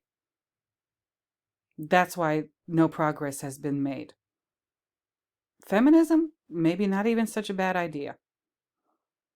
But it was like that idea was what Wassily Kandinsky would call stillborn. Okay. I'm going to have to find that book that I read by Wassily Kandinsky. And no, not now, but yeah, no, this whole women's empowerment and exploration of possible misogyny, sexism, patriarchal, such and such. No, they whoever like was in charge of that made sure that it didn't go anywhere, and made sure to assign usually women as, what do we call it, representatives of this, people who talked about this and wrote about this. They made sure to pick women who were just not very bright to talk about women's empowerment, sexism, misogyny, how women have been treated poorly, why women have been treated poorly throughout history. They picked women who were just not very good at what they did. This article is a really good example of that. Mediocrity. And the same thing goes for men in other fields of study. They pick people who are just really bad at it. Really, really bad at it. I don't know why. The powers that be, the people who run things in this world, they assign ain't shit people to talk about these kind of academic subjects, or to explore these ideas, theories, or and to write things and disseminate them to the general population, or the population that is trying to do something. They want to get an education or whatever, and they read books by people like this. And then we look around at our world and wonder why everything has gone to absolute shit. Oh, okay. I think Stanley was aware of that as well. And that's why the typewriter changes color in the Shining. Okay, but that's another issue for another time. Put it in the comments if you hear what I'm saying. Okay. Anyway, albeit in a terrible form. Why is it terrible, you dum dum? Why is what? Oh my god! But again, I've got something cooking for you, so bear with me. Go get another cup of coffee if you need it. All these women are diegetically nameless, but where the women in Fear and Desire and Paths of Glory can only suffer at men's hands, the women in Paths of Glory almost... Oh, excuse me. The woman in Paths of Glory almost wipes out a squadron of heavily armed and highly trained men before she reaches the point of begging these same men for death. Is she talking about Paths of Glory or Full Metal Jacket? Oh, is that a typo? It looks like it. Because, I mean, maybe I need to watch Paths of Glory? Because begging these same men for death sounds a lot like her. Okay? I'm just saying. Peer-reviewed, though. Your peers did you dirty, girl. But anyway, as I will outline below, the narrative arc and characterization of Tania of Aryan papers put her on the relatively powerful end of the spectrum in terms of these women of war. Okay, I'm not going to read all this because I've already read too much, but I'm going to read the conclusion. You can read all of this. I'm going to read it some other time. Maybe I'll come back to it. Who knows? But, okay. Conclusion. I'll read the conclusion, and that's it. Aryan Papers' script evolution reveals that Kubrick was not always only a man's director. He was never only a man's director, you dimwit. Oh my God. Nor was he simply misogynist. No, he wasn't at all misogynist. What? Oh my God. He placed his Tania in no-win situations, but made her resilient and resourceful, as well as ruthless. How do you know they were no-win situations? Especially since he never made the movie. Like, what are you basing that on? Maybe I should read this other part, but he made her resilient and resourceful as well as ruthless. So your conclusion, author of this article, is that if any of Kubrick's female characters are successful or they do well in any way, shape, or form, it's because they're evil. Oh, Lord. He valorized survival, did he? He cast the warm and sympathetic Terstiga to play her. Okay. Whatever. In some iterations, he imagined her losing everything. In some, her taking power. Her plight, including the now you see it, now you don't rape, is part of his broader critique of patriarchy as well as war. So he can say rape is bad, but still be a misogynist. I see. Okay.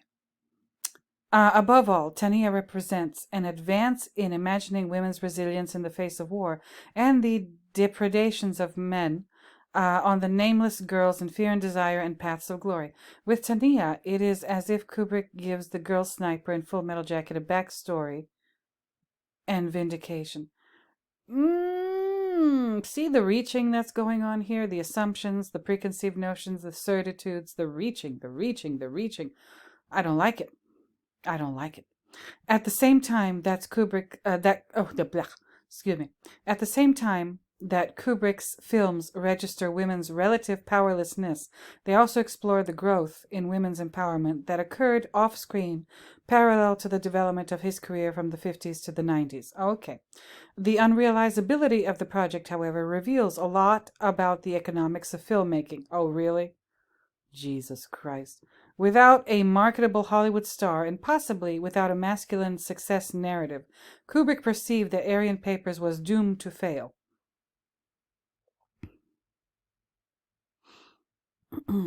Okay, so how do you explain Napoleon? Why was Napoleon doomed? If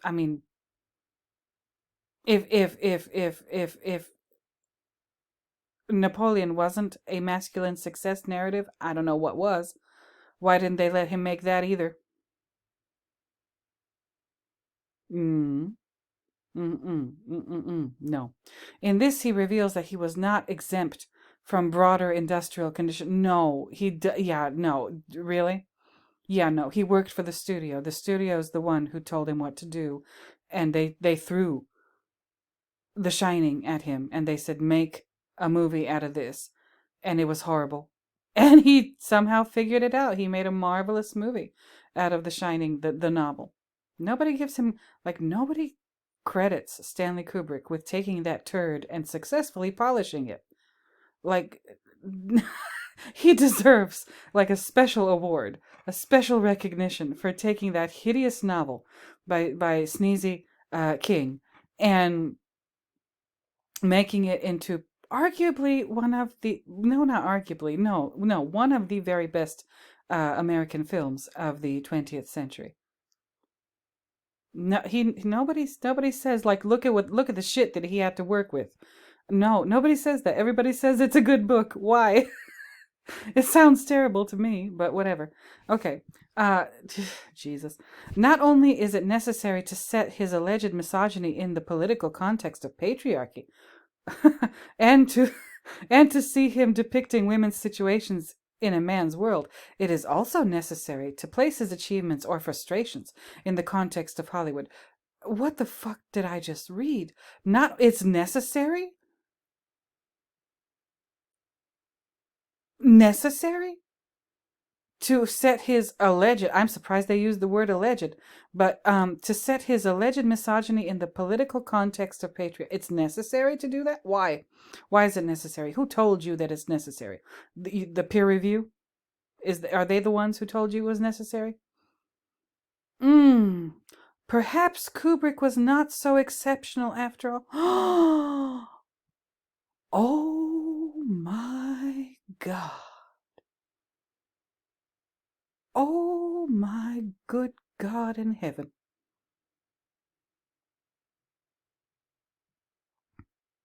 Perhaps Kubrick was not so exceptional after all. And this is the whole point of this article. They be dogging Stanley. I don't know why they do this. From Stephen King. Stephen King is not the only one. He has plenty of people. Now, even he's been dead for how long? 25 years? 25. He's been dead for 25. But this started when he was alive. People were talking mad shit about him throughout his entire career, and now 25 years after his death. Ay, ay, ay. Why? See, this is, you know, this is why comments like this make me realize, make me know that I'm on to something. Okay? But that's okay. It doesn't matter because I'm not qualified for having anything to do with movies. Perhaps Kubrick was not so exceptional after all. The nerve of you. The nerve of you. I'm kind of glad I read this.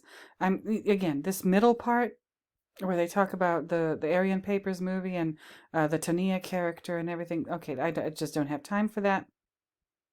But I read a lot. Y'all make of it what you will. Please don't agree with me. I'm not asking you to agree with me. I'm asking you to think about some things. Anything you want to think about. If this makes you think about something, if this makes you realize, understand something, or just gives you some kind of insight, or, if you build a grilled cheese sandwich of your own, okay, you can do it. Get a couple slices of bread, get some cheese, and it doesn't have to be just an ordinary run-of-the-mill grilled cheese sandwich. No, no, no. You can put whatever you want in there. You could put sautéed onions. You could make it a patty melt. You could use it you do it on rye bread. You could do whatever you want to do with your grilled cheese sandwich. You really can. And you don't even have to use bread at all. You could use, oh, what the hell have they been doing on Instagram and TikTok with food? You don't have to use bread at all. You could use ramen noodles. You could use whatever, rice cakes, whatever you want to do for your grilled cheese sandwich. It's your choice. You don't even have to make a sandwich if you don't want to. You can make something completely different. But that's my only aim in making these videos. I want you to think. I'm not trying to tell you how to think. I'm not trying to tell you what to think. Absolutely not. I just want you to think. Period. That's it and that's all. All right? If I could succeed in getting just one of you to think period, just think, then that warms my heart. Anyway, okay, so y'all make of this what you will. Put it in the comments if you agree, if you disagree, if you think I missed something. Please put it in there. But, don't be an asshole. Don't be it, because I've had enough of those. All right. I'm sick to death of assholes. But okay, so let's talk about tartan. Okay, there's this marvelous article I found here, Historic UK, y'all. The history of tartan. Travelers to Scotland over the past several hundred years have noted the tartan worn by its inhabitants, referred to as mottled, marled, and ... Okay, 7-minute read. I don't know if I have that much time, but look at this. Travelers to Scotland over the past several hundred years have noted that the tartan worn by its inhabitants, and if you are reside within the British Isles in the United Kingdom, help me, tell me what's going on. If you think you have insight into this, that could open my eyes. These records refer to it as mottled, marled, and sundry colored. But perhaps the best description comes from the Gaelic word, I hope I don't mess this up, but from the Gaelic word briacan, meaning checkered. Okay. For it is that description which best defines tartan, a check-like arrangement of a tartan pattern, or the quote-unquote set, S-E-T-T, which is repeated over and over again until the desired length of cloth is produced. For several centuries, tartan remained part of the everyday garb of the Highlander. Whilst tartan was worn in other parts of Scotland, it was in the Highlands that its development continued, as so it became synonymous with the symbol of clan kinship. Interesting. Clan kinship, eh? Okay, this is why we're here. This is why we're here. Okay, clan kinship, great. Tartan was used to make the items of clothing which are today considered traditional Scottish dress, including the philibeg or kilt, and of course the trews.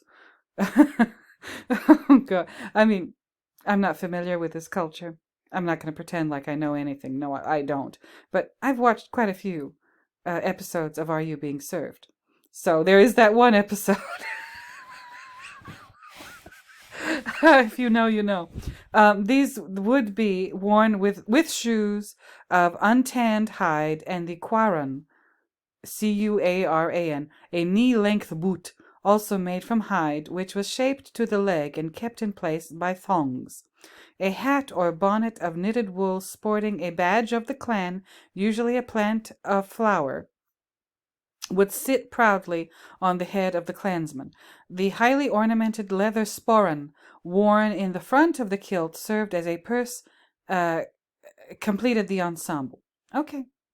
Now, the women of the clan wore a Croatia, I hope I pronounced that correctly, Curraichd, Croatia, of linen over their heads, which fastened under their chin. The tonag was a small square of tartan worn over the shoulders, and the arasade was a long self-colored or tartan garment, which reached from the head to the ankles, pleated all around and fastened at the breast with a brooch, and at the waist by a belt. Why don't they have a picture of that? That I'm interested in that, because that's what women wore. I'm going to have to look up this Croatia and this tonag and what, but some other time, eh? Early tartans were simple checks of perhaps only 2 or 3 colors. The colors were extracted mainly from dye-producing plants, roots, berries, and trees local to a specific geographic area. These simple checks or tartans were worn by the people of the district where they were made, and as such became the area or clan tartan. It is said that weavers took great pain to give exact patterns of tartan by identifying each color of every thread upon a piece of wood known as a maid d'albr, or pattern stick. An account from 1572 records how a housewife gave colored wool to a weaver to make into cloth. In suing him before the magistrate, she accused him of making the cloth to his Awin Fashion, or own fashion, and not according to her instructions. She won her case, and the naughty weaver was punished. Women have no power, though. Um, mhm. With the evolution of chemical dyes, weavers were able to introduce more elaborate patterns. Okay. As clans grew and branched through birth, death, or marriage, the newer clans evolved tartans of their own by adding an overstripe onto a basic pattern or of the parent clan. This is interesting. This is interesting. One of the earliest references to the use of tartans by royals was by the treasurer to King James III, who in 1471 purchased a length of cloth for the King of Queen. King James V wore tartan whilst hunting in the Highlands in 1538, and King Charles II wore a ribbon of tartan on his coat at his marriage in 1662. That's interesting.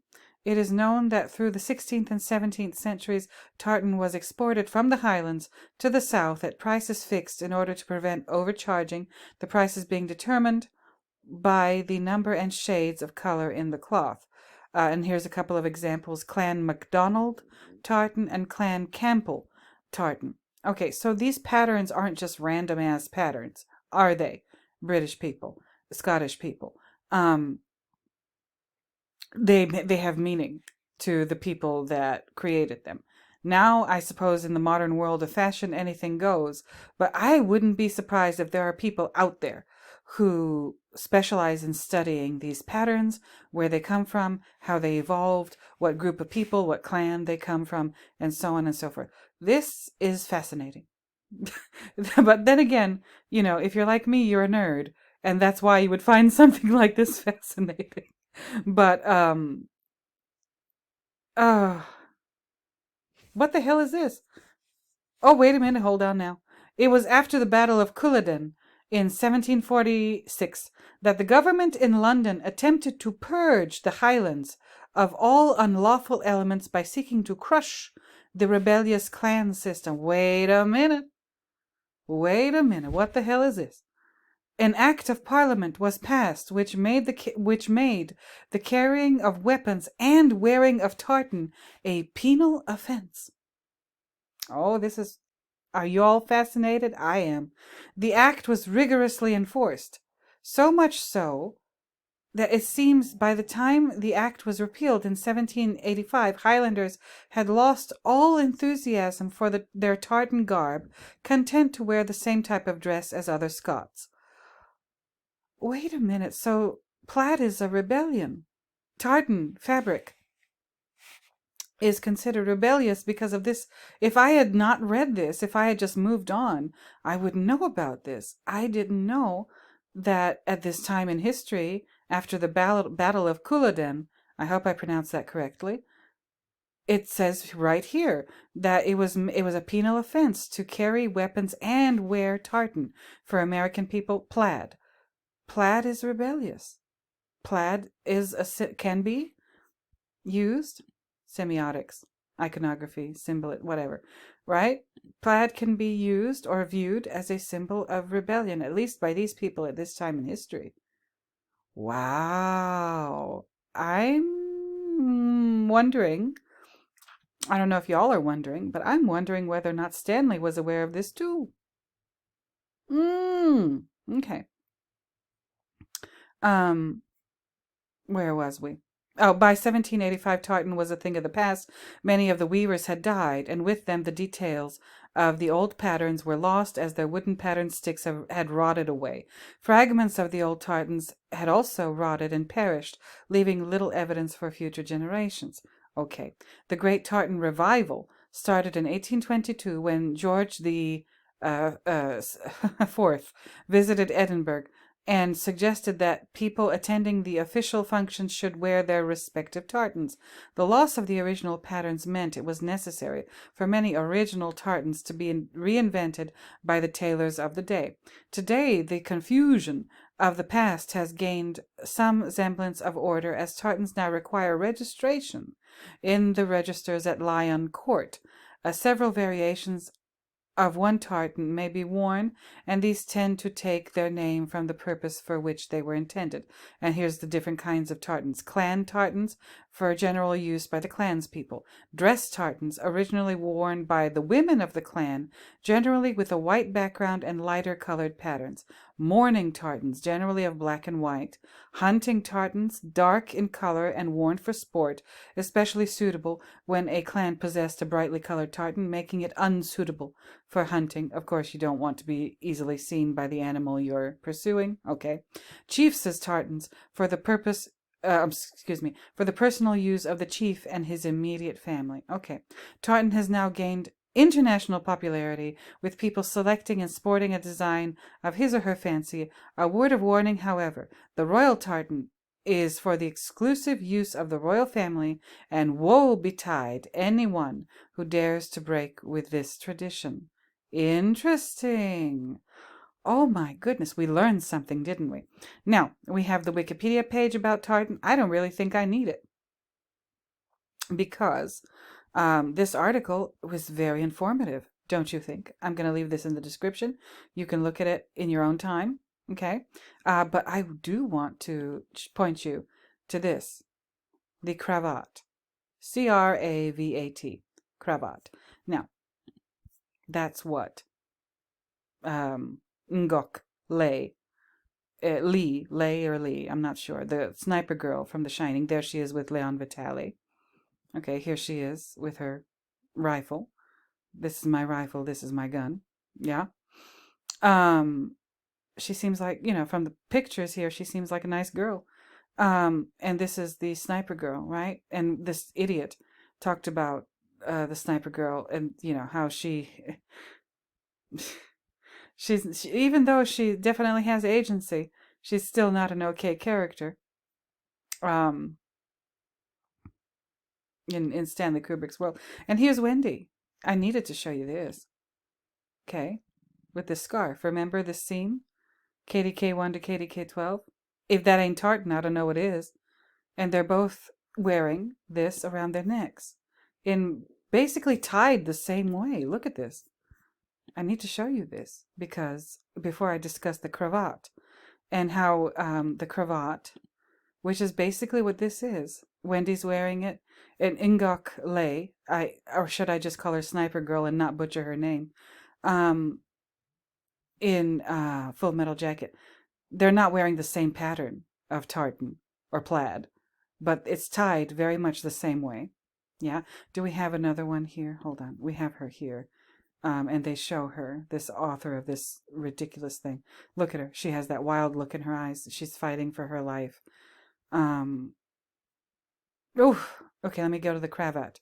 The cravat is a neckband, the forerunner of the modern tailored necktie and bow tie. This is interesting and important. I think this is why Stanley had this character, Wendy, and this character, Sniper Girl, wearing them.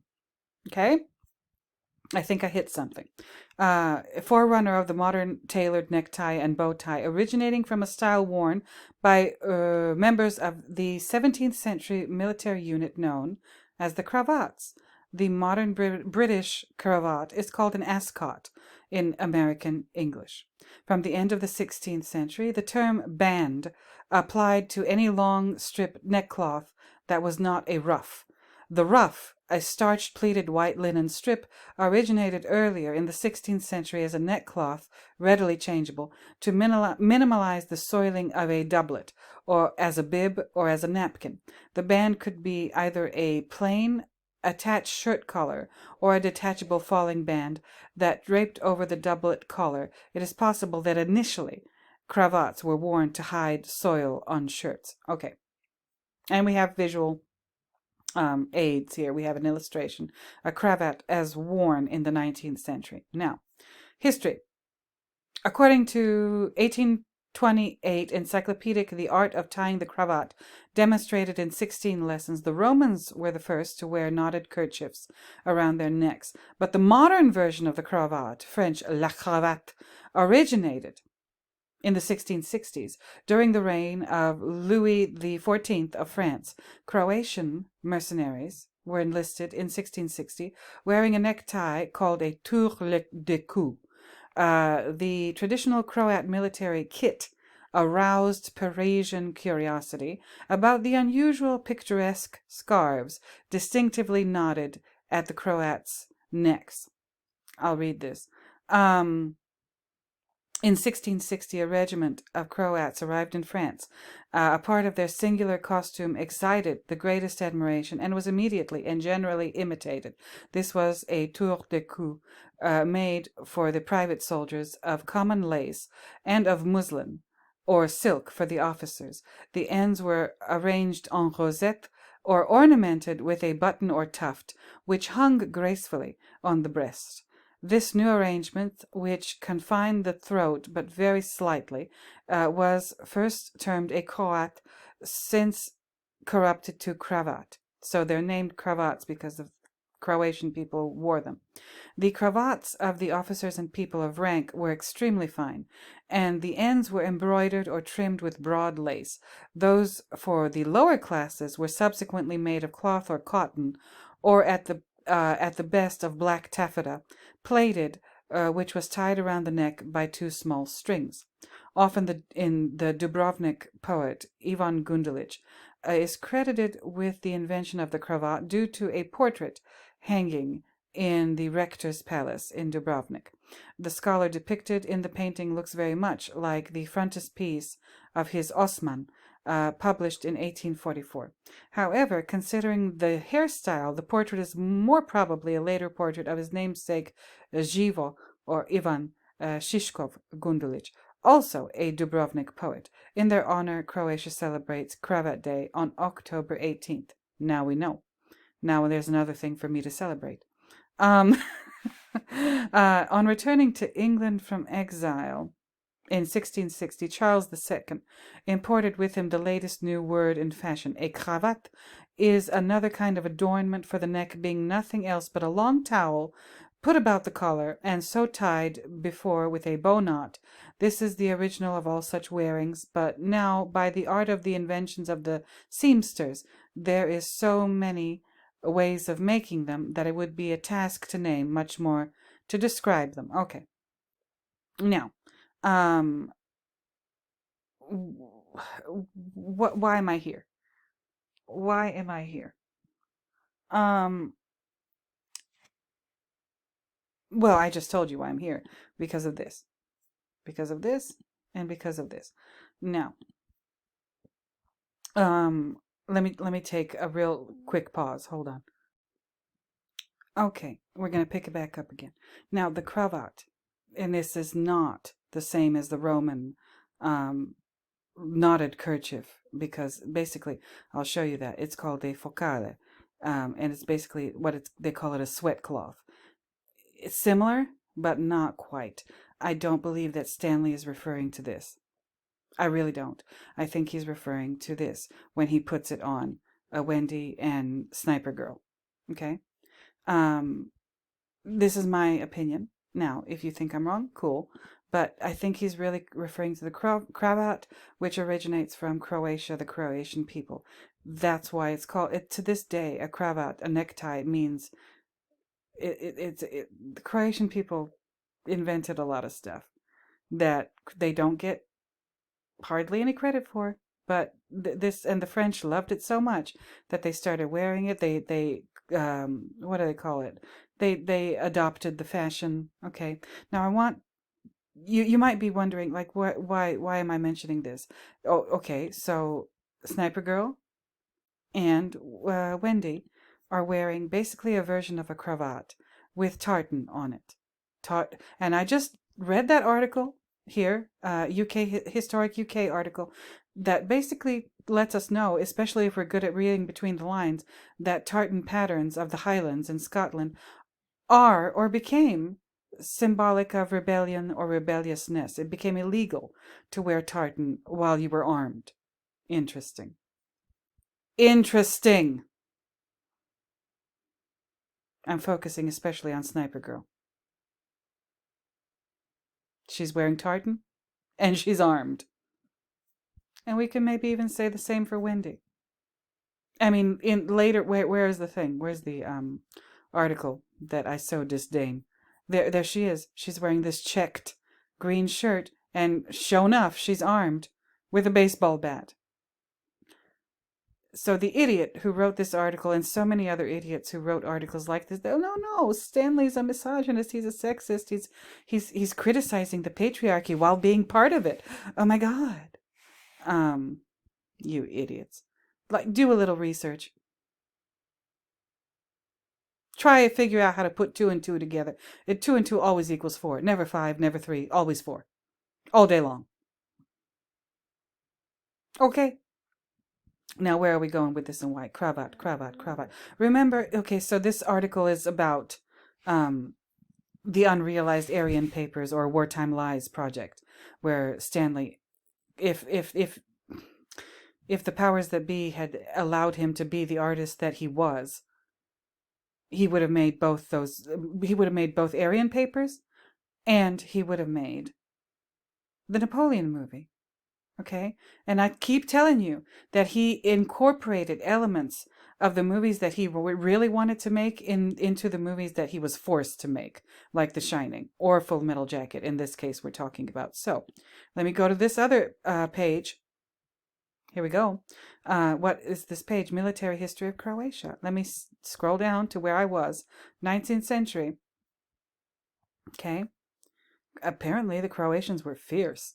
19th century. At the beginning of the 19th century, many Croatian troops, as part of the Austrian Imperial Army, fought in the Napoleonic Wars against the French Grande Armée.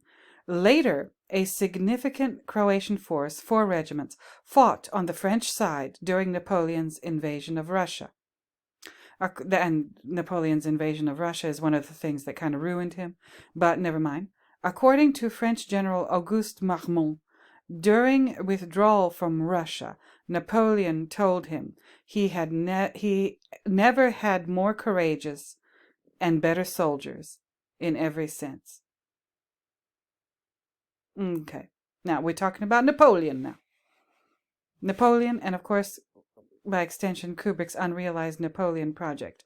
And we're talking about misogyny, sexism, patriarchy, and the fallacies of feminist arguments. Shall I keep reading this? At the end of the first half of the 19th century, following in the wake of the French Revolution, Croatian romantic nationalism emerged to counteract the non-violent but apparent Germanization and Magyarization. Oh, okay, yeah, trust and believe. If it wasn't for the Croatians, all of Europe would be Muslim and speaking Turkish. Okay, that's what you need to know about the Croatian people and their warriors. If it weren't for the Croatians, that's what I was told. All of Europe would be Muslim. We really should be thanking them, shouldn't we? But anyway, so Napoleon said he never had more courageous and better soldiers in every sense. Okay, Auguste Marmont, French general. I think there's a place in there's a street in Split, Croatia, that is named the Marmont Street. It's probably named after this guy, Auguste Marmont. I could be wrong, but he never had more courageous and better soldiers in every sense during his Russian campaign. Okay, let's go back to this thing. All right. The cravat. Let's go back to here.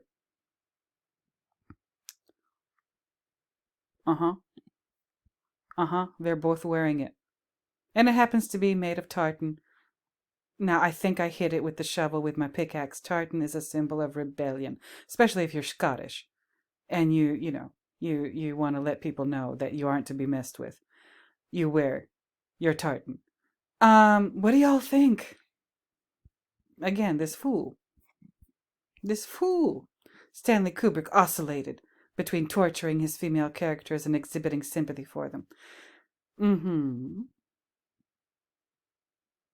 Sure. Whatever you want to believe. What does it say here? Kubrick was simultaneously a sexist director and one of the most interesting depictors of fundamental sexism in men's treatment of women.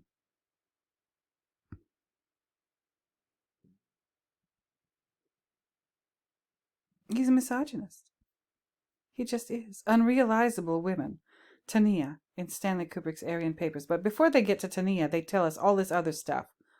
Okay, what does it have to do with Tania? I don't know. I don't know. Yeah, misogyny. All of it is misogyny. Kubrick's a misogynist. He's a sexist.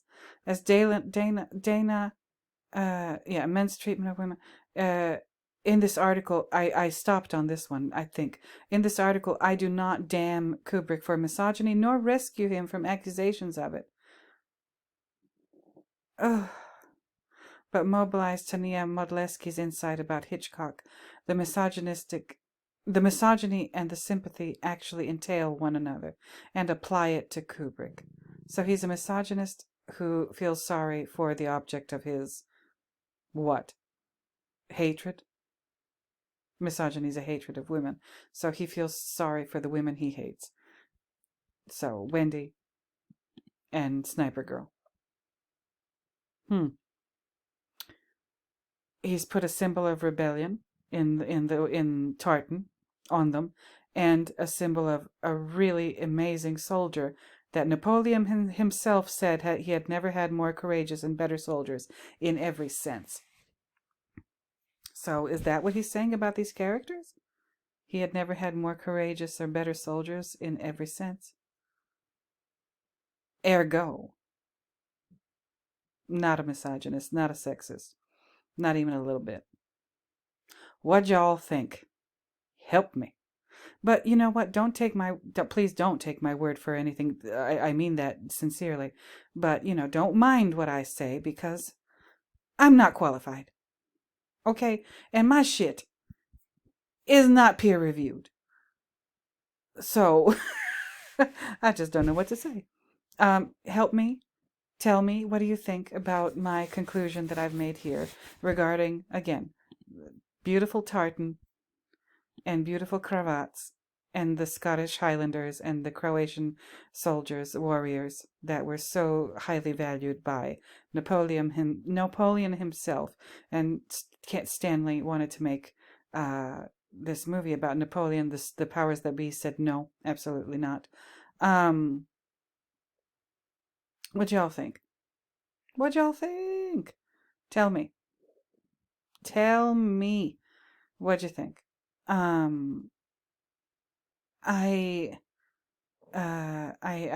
need feedback. I need input. I'm not perfect. I'm not. I mean, we already know that I'm not qualified, and I'm not peer reviewed. But like, all kidding aside, I know I'm not perfect. I know I make mistakes. I know I maybe make leaps in logic. I don't know. But help me out in the comments. Tell me what you think. Tell me whether you think I'm right or wrong, or if maybe I'm okay, but I still need some work. I would appreciate that so very, very much. Let me know. Did you like the video? I felt like making this tonight. I think I've cracked part of the code regarding these scarves that Wendy and Sniper Girl are wearing. And they even have like a very similar hairdo. Look at this, for goodness sake.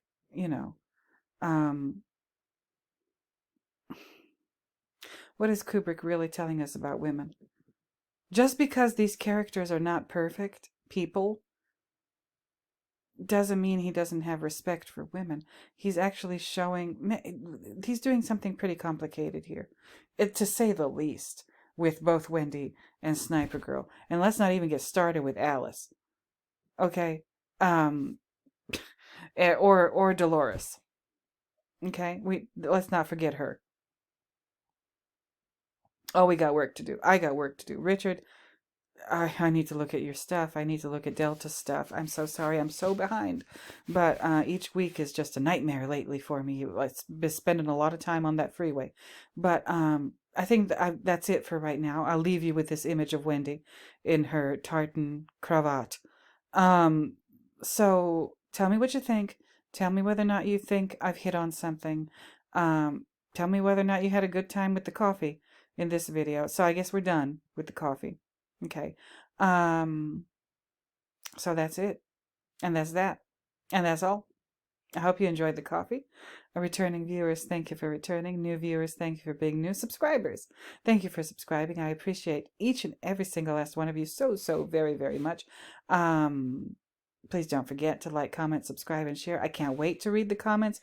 Good, bad, ugly, indifferent. I can't wait. It doesn't matter. Even if you're a jerk, I still like reading your comment. Okay, even though I'm not qualified to do anything. Um, qualified. Good. And again, I'm not going to forget this thing about my lawn. Don't you dare talk shit about my lawn. No, you go to hell. And talking about my lawn and my lawnmower. I got a rototiller the other day. Okay, I'm going to be doing some rototilling in the yard, turning the soil over, prepping. We're going to plant tomatoes, cucumbers, you name it. But don't talk about my rototiller either.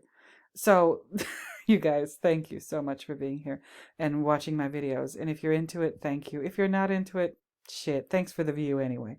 So until next time, until I find yet another reason to talk at you in one of these videos. I think next time is going to be Egypt. We shall see. But don't take my word for anything. I'm unqualified. But until next time, when I find yet another reason to talk at you in one of these videos, I'm going to go ahead and bid you bye-bye. So, bye-bye, everybody.